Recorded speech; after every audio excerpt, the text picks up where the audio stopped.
Good morning students. आज हम 8th class की इंग्लिश की वर्कबुक का लेसन 3 है ग्लिम्पसेस ऑफ द पास्ट। इसको करेंगे। सबसे पहले है comprehension. A, read the timeline shown below and answer the following question. 1600 British east India company is established in Surat. 1857 the Sepoy Mutiny or the First War of Independence, सिपाही विद्रोह या स्वतंत्रता का पहला संग्राम। 1905 first partition of Bengal for administrative purposes, gives the Muslim a majority in that state. 1905 Bengal का प्रशासनिक आधार पर पहला विभाजन और इस राज्य में जो मुस्लिम थे उनको मेजॉरिटी में बहुमत में रखना। 1906 all India Muslim League founded to promote Muslim political interest. 1906 में ऑल इंडिया मुस्लिम लीग ने मुस्लिम राजनीति को प्रमोट करने के लिए मुस्लिम लीग की स्थापना की। 1909 cancellation of partition of Bengal creates anti-British and anti-Hindu sentiments among Muslims as they lose their majority in East Bengal। 1909 Bengal का जो विभाजन था उसको कैंसिल कर दिया गया। ब्रिटिश विरोधी और हिंदू विरोधी जो भावनाएं थी वो मुसलमानों में उत्पन्न हुई, क्योंकि पूर्वी बंगाल में उनका जो मेजॉरिटी थी, बहुमत था, वो समाप्त हो गया था। 1930 doctor Allama Iqbal a poet politician calls for a separate homeland for the Muslims at the Allahabad session of the Muslim League. 1930 doctor Allama Iqbal जो एक कवि और राजनीतिक थे, उन्होंने इलाहाबाद में जो मुस्लिम लीग का अधिवेशन हुआ था उसमें मुसलमानों के लिए एक अलग देश की मांग की थी। ये जो डॉक्टर इकबाल थे, इन्होंने ही जो फेमस गाना था कि सारे जहाँ से अच्छा गीत, सारे जहाँ से अच्छा हिंदुस्तान हमारा, इन्होंने गाया था। Gandhi starts civil disobedience movement against the salt laws by which the British had a monopoly over production and sale of salt. Monopoly होता है एकाधिकार। गांधी जी ने सविनय अवज्ञा आंदोलन आरंभ किया था और ये उन्होंने शुरू किया था जो ब्रिटिश थे, अंग्रेज थे, उनकी नमक बनाने, नमक का उत्पादन करने और उसको बेचने की का जो एकाधिकार था उसको तोड़ने के लिए उन्होंने ऐसा किया था। 1931 Irwin Gandhi pact which concedes to Gandhiji's demands at the Round Table Conference and further isolates Muslim League from the Congress and the British। 1931 Gandhi Irwin समझौता और गांधी जी की डिमांड पर जो गोलमेज सम्मेलन था वहाँ पर इसकी सहमति बनी और मुस्लिम लीग को कांग्रेस और अंग्रेज़ों से अलग थलग करने के लिए ऐसा किया गया। 1940 Jinnah calls for establishment of Pakistan in an independent and partition India. 1940 में जिन्ना ने एक स्वतंत्र पाकिस्तान की स्थापना की मांग की और भारत के विभाजन की मांग की। 1942-43 Muslim League gains more power. Muslim League को और ज़्यादा शक्ति प्राप्त हुई। Ministries formed in Sindh, Bengal and North West Frontier Province and greater influence in the Punjab. Sindh, Bengal और उत्तरी पश्चिमी सीमा प्रांत में उनकी सरकार बनी, मंत्रिमंडल बना उन्होंने और पंजाब में भी इनका बहुत गहरा प्रभाव हो गया था।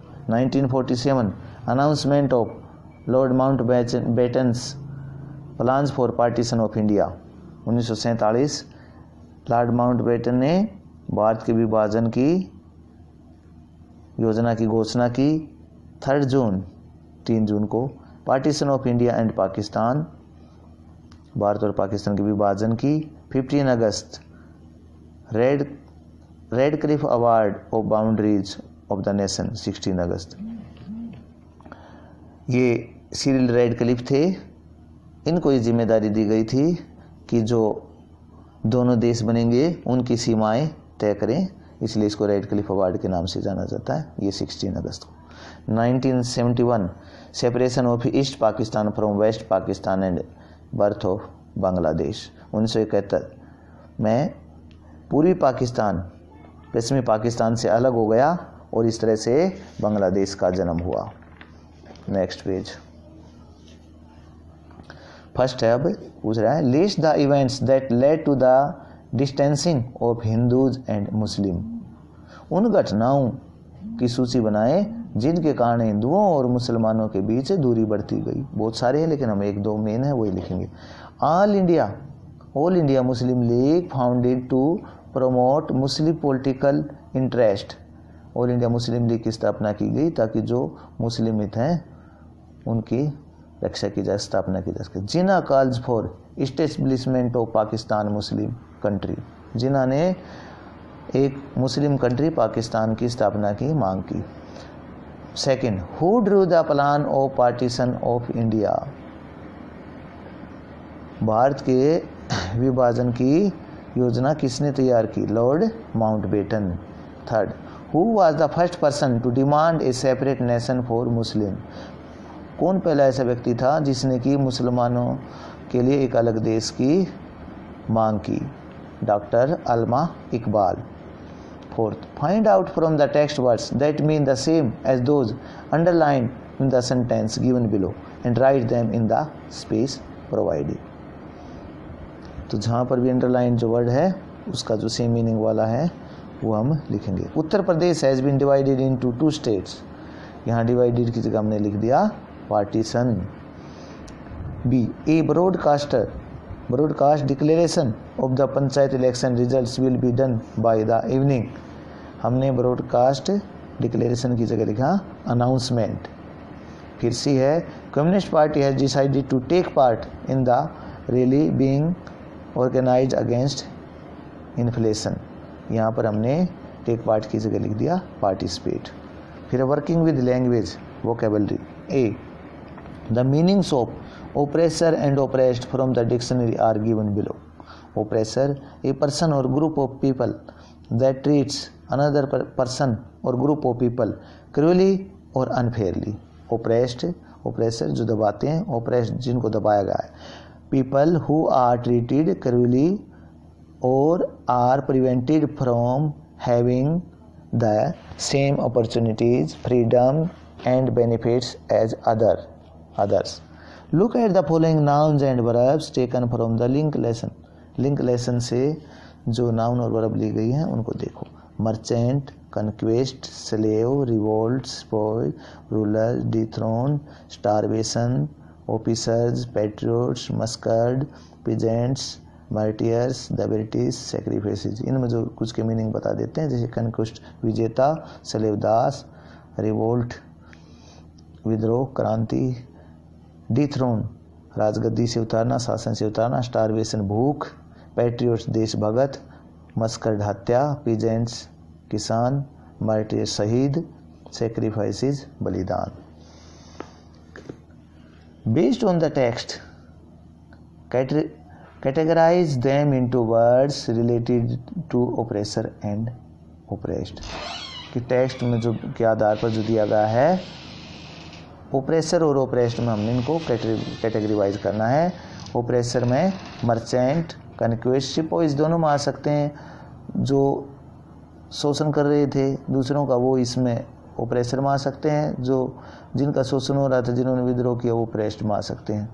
Rulers, officers, the British. Oppressed में revolt, massacred, slave, dethrone, patriots, peasants, martyrs, sacrifices। Grammar। A, the past indefinite tense। Example, watched a TV program। Here watched is the past indefinite form of the verb watch।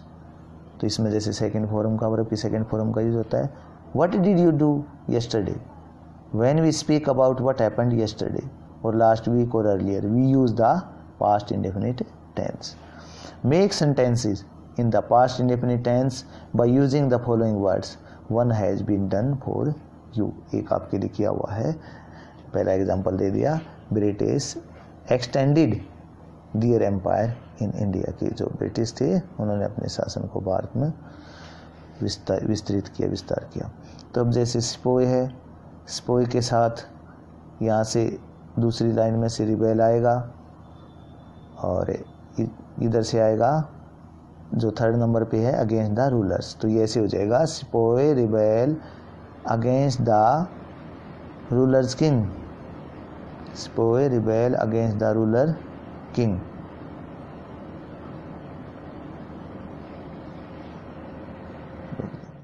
King helped the Britishers to invade other kings।